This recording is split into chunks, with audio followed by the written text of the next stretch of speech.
মেরাদিয়া হাটে ফুলের চারা থেকে শুরু করে সবজির চারা, কাপড় চোপড়, কৃষিকাজ করার যন্ত্রপাতি, বাঁশ বেতের জিনিস, 3 পিস, 2 পিস, লেস, পর্দা, বিছানার চাদর, জুতা, মাছ, মাংস, সবজি, সিরামিকের জিনিস, যাবতীয় কুকারিজ আইটেম সবকিছুই কিন্তু এই মেরাদিয়া হাটে পাওয়া যায়। এই হাটে কি জিনিস কম দামে পাওয়া যায় না বেশি দামে বিক্রি হয়?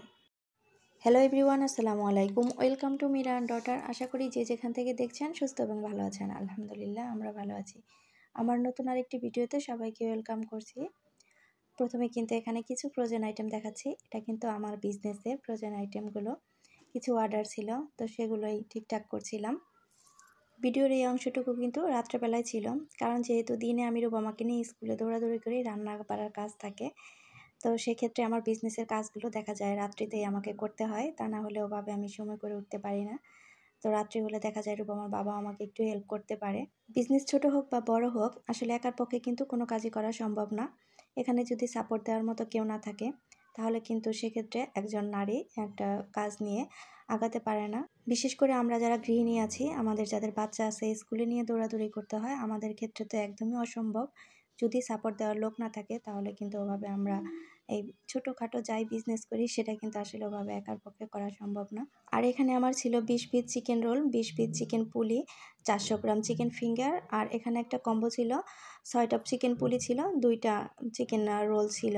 আমার কাছ থেকে কেউ যদি ফ্রোজেন আইটেম অথবা পোলাওয়ের চাল নিতে চান, তাহলে স্ক্রিনে বসানো যে নাম্বারটা আছে ওটাতে হোয়াটসঅ্যাপ অথবা সরাসরি যোগাযোগ করতে পারেন, অথবা আমার মিরা অ্যান্ড ডটার এই নামে একটা পেজ আছে, এখানেও নক করতে পারেন। ভিডিওর এই অংশটুকু গত বুধবারের ছিল, মেরাদিয়া হাটের অংশ। তো আসলে এর আগে যখন মেরাদিয়ার ওদিকে যেতাম না, তখন শুধু শুনতাম মেরাদিয়া হাট, মেরাদিয়া হাট। তো শুনতে শুনতে কিন্তু মুখস্থ হয়ে গেছিল। আর এখানে এত পরিমাণে ফুল, বিশেষ করে গোলাপ ফুলগুলো আমাকে এত আকর্ষণ করেছিল, তো মন চাচ্ছিল সবগুলো ফুল গাছ কিনে নিয়ে আসি। কিন্তু আসলে মন চাইলে কি হবে, সম্ভব না, কারণ আমার বেলকনিতে একদমই জায়গা নেই। যতটুকু জায়গা আছে টুকটাক গাছ লাগিয়েছি, আর ওভাবে রোদটা পড়ে না। দেখা যায় গোলাপ গাছে যদি পর্যাপ্ত পরিমাণ রোদ না পড়ে, তাহলে কিন্তু গোলাপ গাছটা হয় না, মরে যায়। এর আগে বেশ কয়েকবার আমি গোলাপ গাছ এনে লাগিয়েছি, দেখা যায় যে রোদের অভাবে গাছগুলো মরে যায়। দেখা যায় একটা গোলাপ গাছের দাম 250 থেকে 300 টাকার মতো নেয়। খুব জোরে হলে 200 টাকায় পাওয়া যায়। তো দেখা যায় একদিক থেকে গাছটা মরে যাওয়ার পরে মনটাও যেমন খারাপ হয়, আরেক দিক থেকে কিন্তু অর্থটারও লস হয়ে যায়। তো প্রথমেই কিন্তু হাটটা যেখান থেকে শুরু হয়, সে তো ফুল গাছ দিয়েই কিন্তু হাটটা আসলে শুরু হয়। তারপরে হচ্ছে বিভিন্ন রকমের সার, বীজ, এখানে কিন্তু লেটুস পাতা, গাঁদা ফুল, গোলাপ গাছের চারা, মরিচের চারা, বোম্বাই মরিচের চারা, ক্যাপসিকাম, প্রচুর পরিমাণে গাছ। তারপরে হচ্ছে এখানে আসলে কৃষিকাজ করার জন্য যেসব যন্ত্রপাতি লাগে, সেগুলো কিন্তু সবই এই হাটে পাওয়া যায়। দা, খুন্তি, কাঁচি, ছুরি, বটি, মোট কথা কৃষিকাজের জন্য যেসব যন্ত্রপাতি লাগে সবই এই হাটে পাওয়া যায়।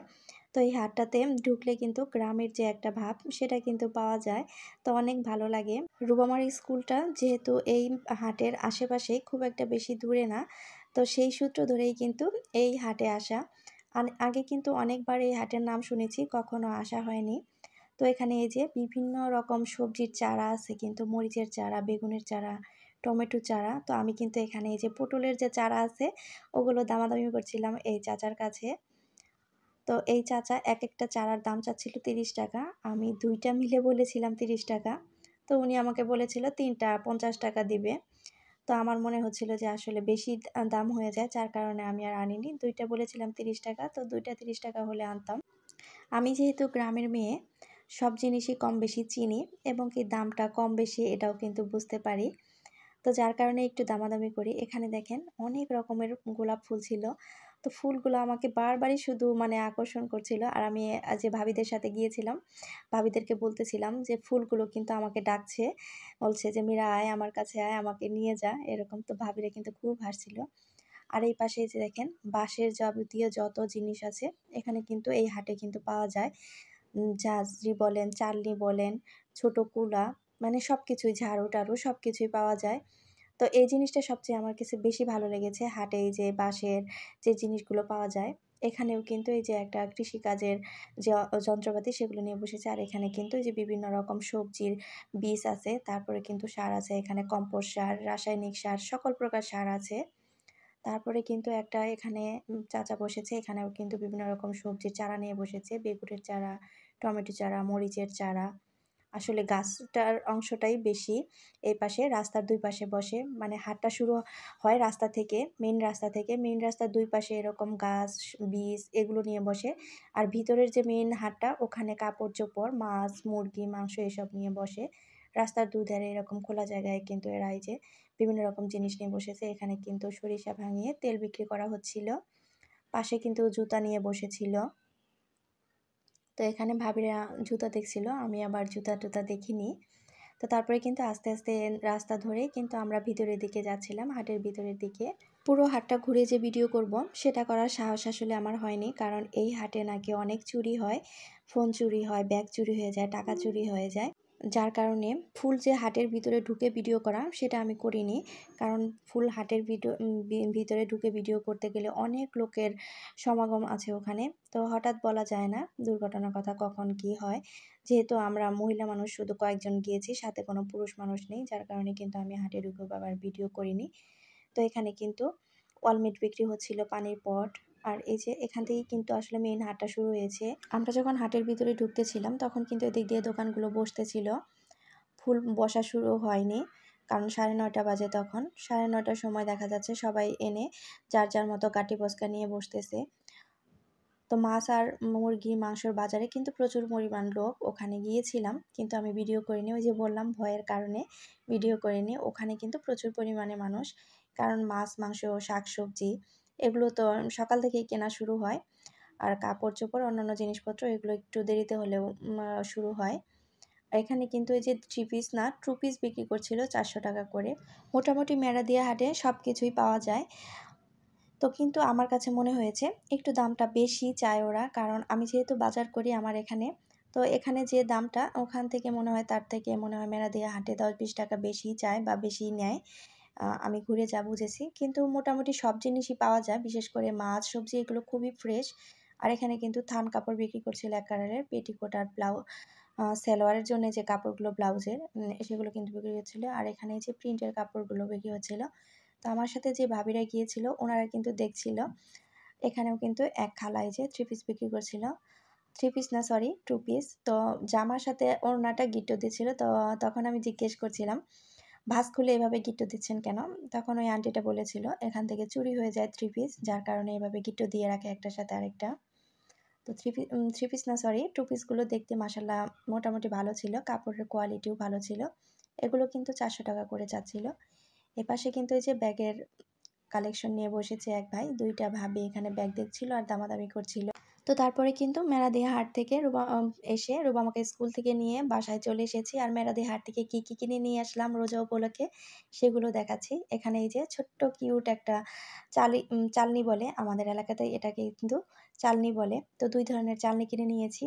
একটা হচ্ছে গোল, মানে গর্ত কড়াইয়ের মতো আর কি। আরেকটা হচ্ছে ফ্ল্যাট চালনি, একদম ফ্ল্যাট, ফ্লোরের সাথে লেগে থাকে ওটা। তো আসলে চালনিগুলো দেখতে এত সুন্দর লাগছিল। আমি যখন এই চালনিগুলো কিনছিলাম তখন আমার সাথে যারা গিয়েছিল, মানে যেসব ভাবিরা গিয়েছিল, ওনারা বলছিল আপনি বাঁশের জিনিস কেন কিনছেন আগের দিনের মতো, গ্রামের বাড়ির মতো। তো আমি কিন্তু তখন ভাবিদেরকে বলেছিলাম প্লাস্টিকের দিন শেষ, বেত আর বাঁশের বাংলাদেশ। আগের দিনে যখন ছোট ছিলাম তখন কিন্তু এই বেত, বাঁশ এগুলোর সব জিনিস ছিল, তখন কিন্তু এই প্লাস্টিকের প্রচলন ছিল না। তো মাঝখানে কিন্তু প্লাস্টিকের জিনিসের খুব প্রচলন ছিল। এখন আবার যখন ইউটিউবিং করা শুরু করেছি, এখন কিন্তু দেখছি বাঁশ, বেত, শন এই সব জিনিসেরই, মাটি এসব জিনিসেরই বেশি প্রচলন শুরু হয়েছে আবারও, সে আগের দিনের মতো। তো আসলে এসব জিনিস যখন কিনতে গিয়েছিলাম দামটা কিন্তু খুব বেশি যাচ্ছিল। আমার কাছ থেকে চালনিগুলো 120 টাকা করে নিয়েছে, আর এই ঝাঁঝরিটা 100 টাকা নিয়েছে। তো আমি কিন্তু তখন ওনাদেরকে বলছিলাম মাঝখানে তো এইসব জিনিস কেউ কিনেই নেই। এখন এই যে যারা আমরা ছোট ছোট ব্লগার আছি বা বড় যারা আছে, তো আমার নিজেকে আসলে ব্লগার বলতে আমার একটু লজ্জাবোধই হয়। তো তারপরেও বলি, তো আমরা যারা ব্লগিং করি বা ব্লগ করে যারা, আসলে তাদের জন্যই কিন্তু এইসব জিনিসগুলোর আবারও নতুন করে প্রচলন শুরু হয়েছে। তো তাদেরকে কিন্তু আমি বলেছি যে আমাদের জন্য কিন্তু আপনাদের এই জিনিসগুলোর এখন এত চাহিদা, তারপরে আমাদের থেকে কেন দাম বেশি নেন? আসলে তাদের তো করার কিছু নেই, কারণ চাহিদা বেড়ে যাওয়ার সাথে সাথে দামটারও তো বেড়ে যায়। তো এখানে কিন্তু আমি রোজার জন্য কিছু সবজি ফ্রোজেন করব, যার জন্য কিছু সবজি কিনে নিয়ে এসেছিলাম। এখানে কাঁচামরিচ, গাজর, টমেটো, মটরশুঁটি, পেঁয়াজকলি নিয়ে এসেছিলাম। দেখা যাবে এই সপ্তাহটা যাওয়ার পরেই কিন্তু সব জিনিসের দাম আস্তে আস্তে বেড়ে যাবে। কারণ রমজানের আগে দেখা যায় প্রত্যেকটা দেশে সব জিনিসের দাম কমিয়ে দেয়। আর আমাদের যে বাংলাদেশ, আমরা যেখানে বাস করি, এখানে হচ্ছে উল্টো। রমজান আসলে সব জিনিসের দাম বাড়িয়ে দেয়। তো আমরা যেহেতু মানুষ কম, তার জন্য কিন্তু খুব একটা বেশি যে ফ্রোজেন করব সেটা কিন্তু করব না, অল্প অল্প করে পরিমাণেই করব। তো ইনশাল্লাহ এর পরের ভিডিওতে দেখানোর চেষ্টা করব কিভাবে আমি সবজিগুলো ফ্রোজেন করছি সেটা। তো এই ঝাঁঝরিতে যখন আমি সবজিগুলো রাখছিলাম তখন আমার নানার কথা মনে পড়ছিল। তো যখন ছোট ছিলাম নানা বাড়িতে যেতাম, হাটবার হলে এরকম নানা ঝাঁঝরিতে বাজার করে নিয়ে আসতো। আর আমার নানা কখনোই প্লাস্টিকের যে পলিথিন ব্যাগগুলো আছে ওটাতে মাছ কিনে আনতো না। দেখতাম কাপড়ের একটা ব্যাগ ছিল, ওটাতে সবসময় মাছ কিনে নিয়ে আসতো। ওটা এতে করে কিন্তু মাছটা অনেক ভালো থাকতো। ন্যাকড়াটা দেখা যেত বাড়ি থেকে ভিজিয়ে নিয়ে যেত, পানি দিয়ে ধুয়ে নিয়ে যেত, ভেজা ন্যাকড়া দিয়ে মাছগুলো পেঁচিয়ে নিয়ে আসতো। এখানে কিন্তু আমি রোজার জন্য আরও কিছু কিনেছি। এখানে হচ্ছে ছোট লাল আলু যে সেটা কিনেছি, 2 কেজি পেঁয়াজ কিনেছি, 2 কেজি আলু কিনেছি। এখানে কিন্তু কিছু পরিমাণ লাউয়ের শাকও কিনেছিলাম। তো এই সব বাজারগুলো কিন্তু আমি মেলা দিয়ে থেকে করিনি। আমি কিন্তু আমার যে বাজার আছে, আমার বাসার কাছে যে বাজার, সেখান থেকেই করেছি। তো আমি সব জিনিসের দাম ওখানে জিজ্ঞেস করে দেখা যায় কেজি প্রতি 20 টাকা বা 10 টাকা বেশি। কাঁচামরিচ চাচ্ছিল ওখানে 100 টাকা কেজি, আর আমি এখান থেকে কিন্তু 80 টাকা কেজি কিনেছি। মটরশুঁটি 100 টাকা, এখানে আমি 80 টাকা করে কিনেছি। মানে মোট কথা সব সবজিতে দেখা যায় কেজি প্রতি 20 টাকা করে বাড়তি নিচ্ছে। যার কারণে আমি কিন্তু মেলা দিয়ে হাট থেকে বা বাজার থেকে বাজার করি না। যখন রুবামাকে প্রথম স্কুলে ভর্তি করায় তখন কিন্তু রুবামার বাবা বলেছিল, তোমার তো ভালোই হয়েছে, এদিক থেকে যখন স্কুল থেকে যাবে তখন সব বাজার করে নিয়ে যাবে। তো এখন দেখি আমি যে এলাকাতে বাজার করি এখান থেকে মেলা দিয়া হাটেই বা বাজারে সব জিনিসের দাম বেশি। তো শুধু শুধু কেন এত দূর বয়ে আনতে যাব কষ্ট করে, আর কেন বাড়তি টাকাটাও গুনতে যাব। যার কারণে ওখান থেকে আমার আর বাজার করা হয়নি। আমি যেসব জিনিসগুলো আসলে পাই না আমার এই বাজারে, যেমন এই যে বাঁশের যেসব জিনিসগুলো পাই না ওগুলোই কিনে এনেছি। আর দেখা যায় অনেক সময় অনেক জিনিসই পাওয়া যায় হাটের মধ্যে। তো হাটে কিন্তু সিরামিক্সের জিনিস থেকে শুরু করে কুকারিজ আইটেম সবই কিন্তু পাওয়া যায়। আমি কিন্তু এখানে কাঁচা বাজারের সাথে সাথে 2টা মুরগি কিনেছিলাম, 2টা মৃগেল মাছ আর কিছু টাকি মাছ কিনেছিলাম। অফ ক্যামেরাতে কিন্তু মুরগি আর মাছগুলো প্রসেসিং করে দুপুরে রান্নাটাও কমপ্লিট করে নিয়েছিলাম। আসলে ক্যামেরা অন করে কাজ করতে কিন্তু অনেক দেরি হয়, আর দিক থেকে দেখা যাবে ভিডিওটাও বড় হয়ে যাবে। এখানে কিন্তু দুপুরের জন্য রান্না করেছিলাম লাউ শাক দিয়ে ছিম ভাজি, আর একটা লেয়ার মুরগি জেনেছিলাম, ওটা লাল আলু দিয়ে রান্না করেছি, করলা ভাজি করেছি, আর মাছ ডাল রান্না করেছি। মাছ ডালটা হচ্ছে স্কুলে রুবামাকে নিয়ে যাওয়ার আগে খুব সকালে তো উঠতে হয়, তখন ডালটা সিদ্ধ করে রেখে গিয়েছিলাম, আসার পরে তাড়াতাড়ি রান্না করে নিয়েছি। আজ কিন্তু দুপুরের খাবার দাবারের টেবিল থেকেই বিদায় নিব। সবাই ভালো থাকবেন, সুস্থ থাকবেন, আমাদের জন্য দোয়া করবেন। দেখা হয়ে যাবে নেক্সট কোনো ভিডিওতে। আল্লাহ হাফেজ।